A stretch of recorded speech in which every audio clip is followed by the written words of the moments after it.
Hello. I just wanted to make a video to show off this cool pearl alignment system I made for a potential pearl cannon because I'm kind of proud of myself and I just want to like diddle my ego a bit. So here it is right here.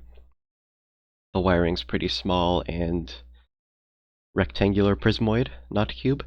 Um, but I'd like to dissect the parts of it and how it works. So up here we have a small aligner by Kevs, so it will blow down the pearl with the honey. It'll push it with the piston against the two pistons against the grindstones, which should align it along the X and Z axis perfectly how we need.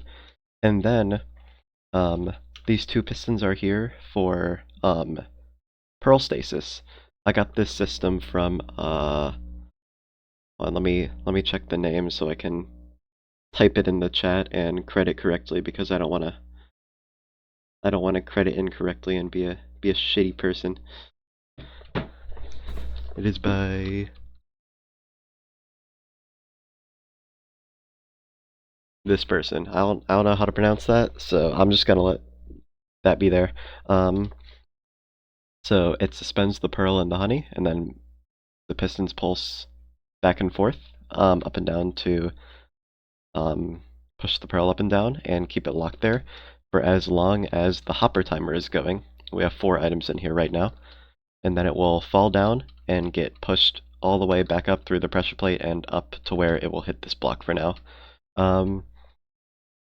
But there are a few issues to work out for practicality.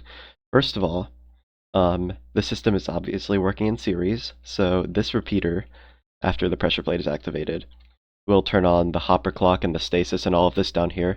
We don't want to do this the second time the pearl goes up through the pressure plate because that's just going to spam the system unnecessarily. So whenever the pearl gets to the bottom, whenever this delay is done, it will push this stack up, which will activate this line and move this block out of the way of the repeater so that the signal is cut off and doesn't activate the bottom part again. Then whenever it goes through, there's some delay right here, and then it just resets the slider in here. And then, yeah, we also have the output right here. And then I realized, for practicality's sake, at some points there are going to be players who throw the pearl incorrectly, or some sort of like client server like disconnect that just doesn't cause it to work correctly. So I added this string into here with the observer in front of this piston. Basically, this string will always get activated by the pearl, no matter how it's thrown down, because you'll throw it directly down and the string is directly below it. So no matter if it's like aligned correctly, not aligned correctly, it will always hit the string. But it only hits the string early when the pearl is aligned incorrectly.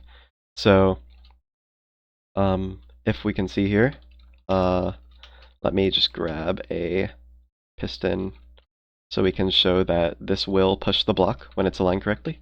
So we'll stand on these 3 snow layers in between here, throw the pearl down. This is going to align correctly, have a correct output, and then send the pearl up whenever the hopper timer counts down. But if this block was here, and then say the first piston movement fails, say this piston doesn't push the pearl correctly, and the pearl just falls down right through here, it will hit the string first. Like, see, we fell through the bottom. It will hit the string first, and it will time the output so that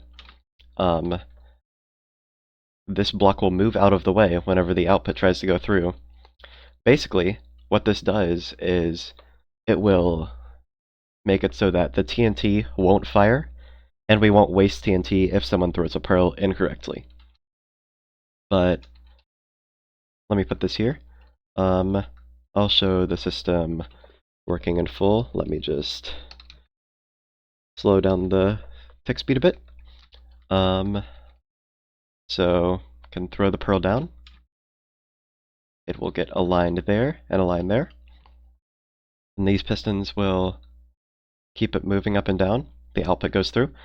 And then this hopper clock will count down, and there's like a falling edge here, which will basically grab this redstone block that's powering the clock and yoink it back up, and then the pearl falls down with some delay.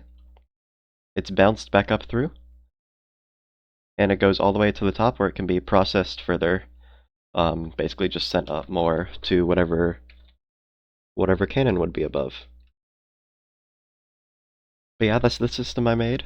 I'm kind of proud of it, and I think it's pretty cool for any future Pearl Cannon that we may make on Amalix, so thanks for watching.